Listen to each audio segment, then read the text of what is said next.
আসসালামু আলাইকুম। আজ আপনাদের সামনে এমন একটি গল্প নিয়ে এসেছি যেটা দেখলে গা শিউরে উঠতে পারে। সেই সাথে এই গল্পের শেষের দৃশ্যগুলো খুবই মর্মান্তিক এবং দুঃখজনক ব্যাপার হতে চলেছে, যেটা আমি নিজেও দেখার পর কিছুক্ষণ সময় নিস্তব্ধ হয়ে গেছিলাম।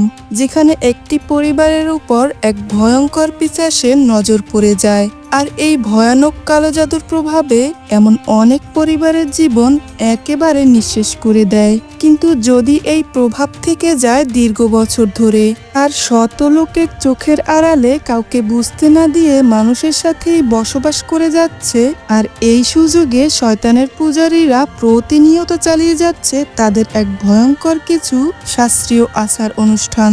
আর এই ভয়ঙ্কর রিচুয়ালের মধ্য দিয়ে দিতে হয় কারো পরিবারের বংশের সদস্যের জীবন, কোনোটাই তাদের পরবর্তী জেনারেশনকে অথবা উত্তরাধিকারীকে। আর এটি যদি থেকে যায় যুগ যুগ ধরে, তাহলে এর শেষ পরিণতি কি হতে পারে? বলছিলাম 2024 সালে মুক্তি পাওয়া একটি ইন্দোনেশিয়ান হরর মুভি, যার নাম হলো টেমুরুন, যার অর্থ হলো বংশগত। তাহলে চলুন শুরু করতে যাচ্ছি ঘটনাটি। গল্পের শুরুতে দেখতে পাই একটি মেয়ে গভীর রাতে নীরব নিস্তব্ধ জঙ্গলের ভিতর দিয়ে প্রাণপণে দৌড়াতে থাকে। মেয়েটির নাম গায়ত্রী। মনে হচ্ছে কোনো ভয়ঙ্কর কিছু তাকে অনবরত তাড়া করেই চলেছে। এক পর্যায়ে গায়ত্রী দৌড়াতে দৌড়াতে একটি বাড়ির ভিতর ঢুকে পড়ে এবং সে একটি খাটের নিচে লুকিয়ে পড়ে। একটু পর দেখা যায় পিছু তাড়া করা সেই অচেনা লোকটি ঘরের দরজা খুলে প্রবেশ করে, যেখানে একজন মহিলার পা দেখা যাচ্ছিল। সেই অচেনা লোকটি গায়ত্রীকে রুমের চারিদিকে খুঁজতে থাকে। ব্যাপারটি গায়ত্রী খাটের নিচ থেকে লক্ষ্য করছিল। একটু পর সেই অচেনা লোকটির পা দুটো আর দেখা যাচ্ছে না, মনে হচ্ছে অদৃশ্য হয়ে গেছে। তখন গায়ত্রী স্বস্তির নিঃশ্বাস ফেলে এবং খাটের নিচ থেকে বের হতে যাবে, এমন সময় হঠাৎ করেই একটি ভয়ঙ্কর প্রেতাত্মার হাত মাথার উপর থেকে ধরে ফেলল এবং গায়ত্রীকে টেনে হিঁচড়ে নিয়ে যায় গহীন জঙ্গলের ভিতর।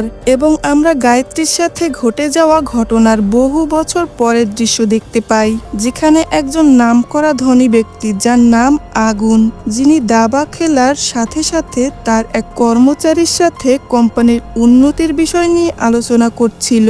আর সেই কোম্পানির ভবিষ্যৎ পরিকল্পনার মূল পরিচালনায় ছিলেন মিসেস গায়ত্রী। অর্থাৎ গল্পের শুরুতে গায়ত্রীর সাথে যে ঘটনাটি ঘটেছিল সেটি হলো অতীতে ঘটে যাওয়া বহু বছর আগের ঘটনা। অর্থাৎ সেই গায়ত্রী এখন বৃদ্ধ হয়ে গেছে, যিনি এখন নামকরা ব্যবসায়ী। আর আগুন হলো এই মহিলা, অর্থাৎ মিসেস গায়ত্রীর ছেলে। এবং মিসেস গায়ত্রী ও আগুনের দেখাশোনার জন্য হেস্টি নামের মেয়েটিকে তাদের পার্সোনাল অ্যাসিস্ট্যান্ট হিসেবে রাখা হয়। তখন তাদের মধ্যে কোম্পানির ভবিষ্যৎ পরিকল্পনা নিয়ে এক রহস্যময় আলোচনা চলছিল। এরপর আলোচনার শেষে মিস্টার আগুন তার ফ্যামিলির একটি ছবি দেখতে থাকে। এর পরের দৃশ্যে দেখা যায় একটি পরিবার, যেখানে দয়া নামের একজন মহিলা তার 2 সন্তান নিয়ে একাই বসবাস করছে, যাদের নাম হলো দেউই এবং সেনা। আর এই পরিবারটি হলো মিস্টার আগুনের, কিন্তু তিনি তার ছেলে মেয়ে ও স্ত্রীর সাথে কোনো যোগাযোগ রাখে না, এমনকি তাদের সাথেও থাকে না। কিন্তু কেন যোগাযোগ করে না সেটি শেষে বুঝতে পারবেন। অন্যদিকে দেখা যায় মিস্টার আগুনের স্ত্রী সবসময় কেন জানি তার সন্তানদের নিয়ে আতঙ্কে থাকে, আর এর জন্য তাদের মা এক প্রকার মানসিক রোগী হয়ে পড়েছে। আর দেই তার মাকে সবসময় মেন্টাল সাপোর্ট দিয়ে যাচ্ছে। এদিকে দেবীর ভাই সেনা তার মায়ের প্রতি তেমন খেয়াল থাকে না, উদাসীন মনোভাব হয়ে থাকে। এভাবে হঠাৎ একদিন দেবীদের বাসায় মুখোশ পরা কয়েকজন লোক এসে তাদের উপর আক্রমণ করে বসে, আর লোকগুলো সেনার কথা জিজ্ঞেস করে। এদিকে দেইর মা দেইকে বাঁচাতে চাইলে তার মাকে লোকগুলো নির্মমভাবে হত্যা করে এবং তার নিথর দেহটি ওয়াশরুমের পানিতে ডুবিয়ে রাখে। দেইর মায়ের করুণ হত্যাকাণ্ড দেখে দেই কিছুই করতে পারল না, শুধু 2 চোখ দিয়ে দেখতে থাকলো আর চিৎকার করে কান্নায় ভেঙে পড়ল। আসলে দেইর ভাই সেনা তার কোম্পানির বসের ওয়াইফের সাথে পরকীয়ায় লিপ্ত হয়। ব্যাপারটি কোম্পানির বস জানতে পেরে কিছু লোক পাঠায় সেনার বাড়িতে সেনাকে শাস্তি দেওয়ার জন্য।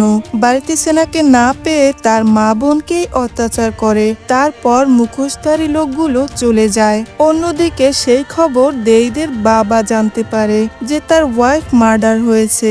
এদিকে দেইর ভাই সেনা কাজ থেকে বাসায় ফিরে আসার পর সেও অলরেডি জানতে পেরে গেছে তার মা বেঁচে নেই।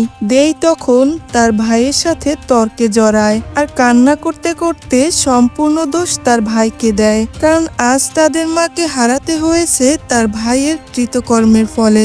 দেই অনেকটা ভেঙে পড়ে। পরের দিন সকালে দেই ও সেনার বাবা আসে তাদের বাড়িতে। মিস্টার আগুন প্রায় অনেক বছর পর আসলো তার ছেলে মেয়ের সাথে দেখা করতে।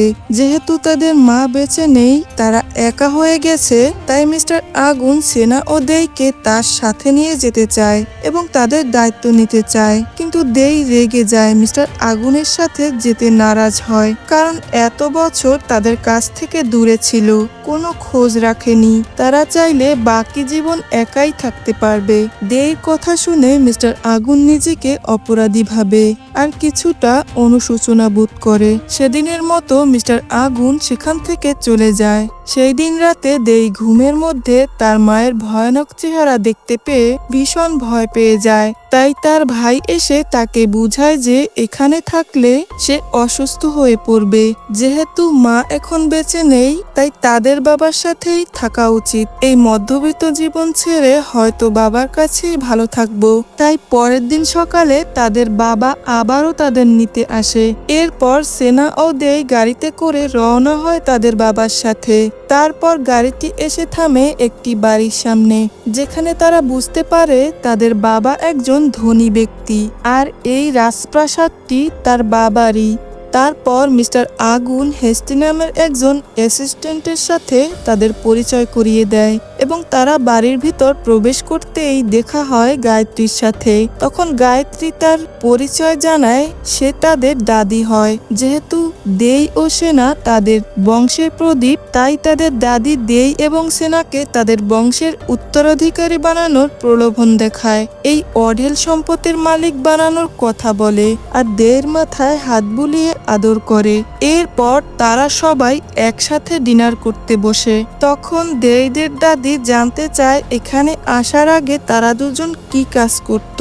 তখন মিস্টার আগুন তাদের হয়ে জানিয়ে দেয় যে সেনা একটি কোম্পানির গাড়ির ড্রাইভার ছিল আর দেই ইন্টারনেটের অনলাইন জব করত।